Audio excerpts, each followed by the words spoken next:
එකතු වෙලා ඉන්න. B2B ප්‍රේක්ෂකයන් හැමෝම ගොඩක් ආදරයෙන් පිළිගන්නවා අද වීඩියෝ එකට. IMDb 10න් 7.6 අගයක් ලබාගත් කාලි කියන චිත්‍රපටයේ පිළිබඳව තමයි අද මේ වීඩියෝ එකෙන් කතා කරන්නේ. කාලි කියන චිත්‍රපටය අධ්‍යක්ෂණය කරලා තියෙන්නේ කිරුතිගා උදයනිදි.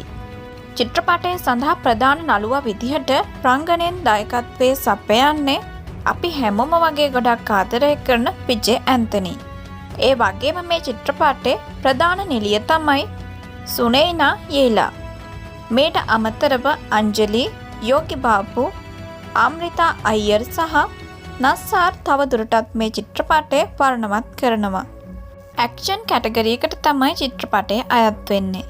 චිත්‍රපටයේ තිරගත වීම ආරම්භ වෙලා තියෙන්නේ 2018 මැයි 18 වෙනිදා. කාලි කියන්නේ දෙමළ චිත්‍රපටයක්. ඉතින් මේ චිත්‍රපටය බලන්න කැමති ඔයා අනිවාර්යයෙන්ම මේ වීඩියෝ එකේ පහළ තියෙන ඩිස්ක්‍රිප්ෂන් එක බලන්න. චිත්‍රපටයේ පිළිබඳව වැඩි විස්තරයක් මම ඩිස්ක්‍රිප්ෂන් එකට එකතු කරලා තියෙනවා. ඉතින් තවත් මේ වගේ ලස්සන චිත්‍රපට හැමදාම නරඹන්න B2B ශ්‍රී ලංකා channel එකත් එක්ක හැමදාම එකතු වෙලා ඉන්න. පහළ තියෙන කළු පාට subscribe button එක click කරන්න අමතක කරන්න එපා. චිත්‍රපටය හොඳයි නම් චිත්‍රපටය බලලා ඉවර වෙලා ඒ ගැන මගේ වීඩියෝවේ පහලින් කමෙන්ට් කරන්න.